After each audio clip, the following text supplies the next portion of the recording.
All right, you lot, don't forget to give us a follow on Apple Podcasts or Spotify. And while you're at it, give us a 5-star rating. Trust me, it really does help us out.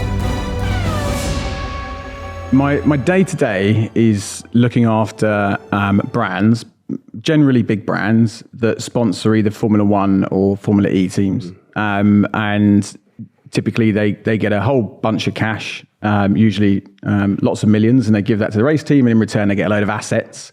And then I take those assets and turn them into whatever they want to roll out, whether that's marketing content or PR or hospitality or events, and try and create return for those brands. That's it in a nutshell. Return of investment, the classic. Exactly, yeah. How is return of investment kind of measured? Because I know that's quite a difficult thing to actually pinpoint, right? Because when you put a marketing campaign out there, how do you know how much your campaign has returned in sales? I mean, it never used to be measured. Like when I started, there wasn't really any kind of measurement. There was, but not to the degree that there is today. So when I first started in about 2004, 2005, people would typically just buy space on a car. Like ING Bank is a good example. When they sponsored the Renault F1 team, remember that car that looked like it had the lion on it for the ING Bank? Yeah. Was that 2007? It was 2007 to 2009, I think. And they finished their sponsorship early because of the controversy in Singapore. When Piquet, when Piquet crashed in a straight line, so they pulled out of that partnership slightly early. But they did a classic sort of badging exercise. Just chuck a big logo on the side of the car, as big as we can afford, put it all around the track, and create awareness, get eyeballs on it. Basically, that was their goal. And they would track that through media spend. There are companies out there like Nielsen and Futures who you pay to give you. They break down what your brand on screen, what that equates to in media value. So that's one way of measuring it if you're going after awareness. But a lot of brands now want to measure in much more granular detail. So we now produce dashboards and we produce all sorts of data and metrics that fall in line with the brand's objectives. And without getting too nerdy about it, it could be anything from like literally as granular as they've taken a particular customer to a race, given him the champagne and the treatment and everything, and has that turned into a sales funnel and they've made money off the back of it. And then that's one way of tracking that particular piece. But it depends what the objectives of the brand are.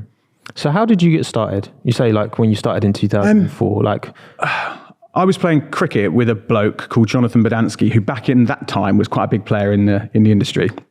And I was a bit of a dropout at school, didn't achieve anything really. And we were playing cricket one day. He was like, would you want to come and do a 3-month internship at the company, because you're clearly not going anywhere fast and you need some help. And at the time I was doing recruitment in London, as you do when you don't know what else to do.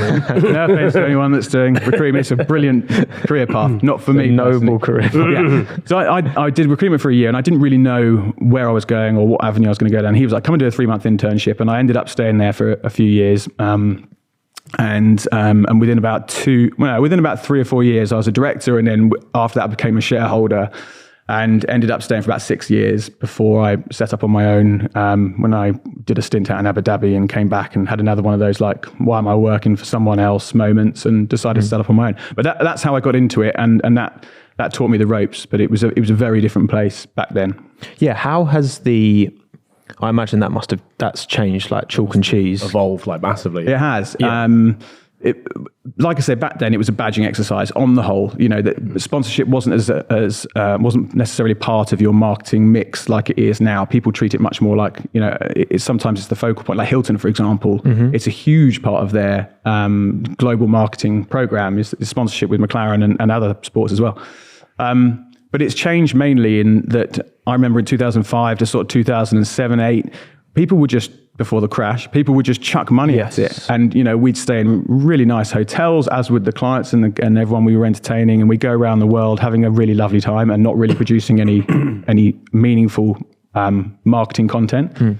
Now it's changed completely, and people are much more savvy about what they spend. They put a lot more money into CSR and community and sustainability, LGBTQ. All of these things are now front and center, whereas before it was all about awareness and selling. Now it's much more about storytelling and engagement. And everything's so much more measurable now, right? Oh, yeah. Because everything happens online. Yeah. Whereas like you can't, it's difficult to track viewership on like the BBC in the 90s, whereas now you can see exactly how many people have watched like this podcast. We know exactly how many people have watched it, how many people would have converted on each clip and all that. Exactly. And as such, you know how to market it. So if you went to get a brand, you could tell that brand exactly why you've approached them and because of the audience that's relevant to them. So that, all this data is much, much more available than it was back then. Does it make your life easier almost to an extent having that now? It's a harder job now. Like you could get away with it in 2005. Yeah. You could do the job. And if you were organized and you knew how to entertain people, you were laughing really. If you a billion people see it. It's fine.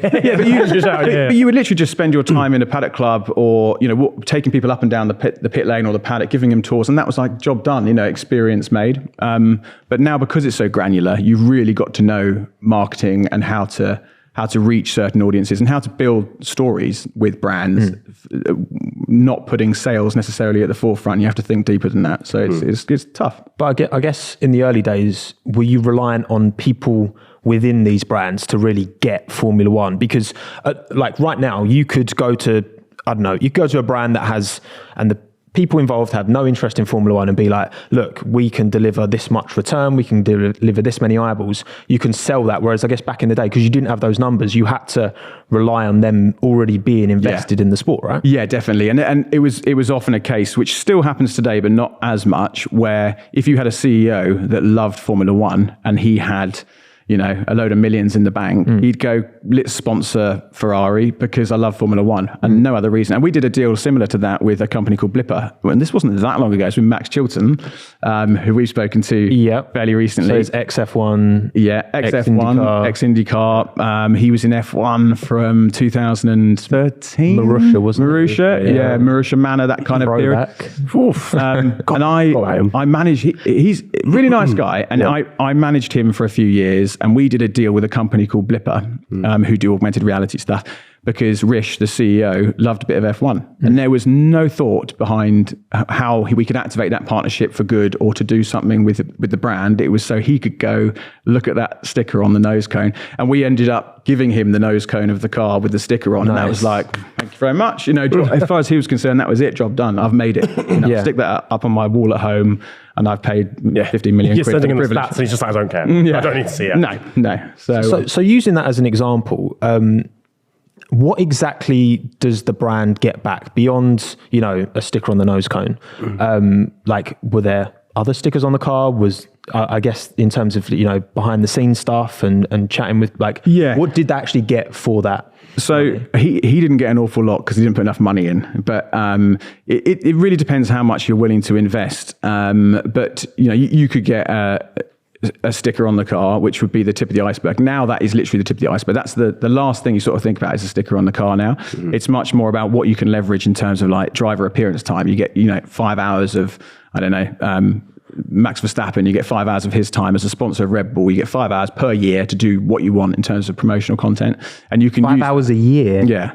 That doesn't sound like much, does it? No, it's not. So, you do a quick shoot to gather some content for half an hour. Yeah. And it has to be near a racetrack. You can't do it somewhere random in a shopping mall 5-10 miles from the track. You have to do it near the vicinity of the racetrack so that they don't have to travel too far. But you can do a lot with half an hour of Max Verstappen's time if you script it properly and get, So there's driver appearances. You get time with the team bosses. You could have Christian Horner for X amount of hours over the course of a season. Hospitality passes, which are obviously, really useful for certain brands. Their IP, just the association with Formula One puts you in a different stratosphere to a lot of other sponsorships. So you get a whole raft of assets. It's then how you use those. But because brands often go, right, there's my 5 million quid to sponsor. Thank you for my assets. Then they've got to go, well, there's another several million to activate those assets. And that's a lot of brands don't think about that and end up in a bit of trouble.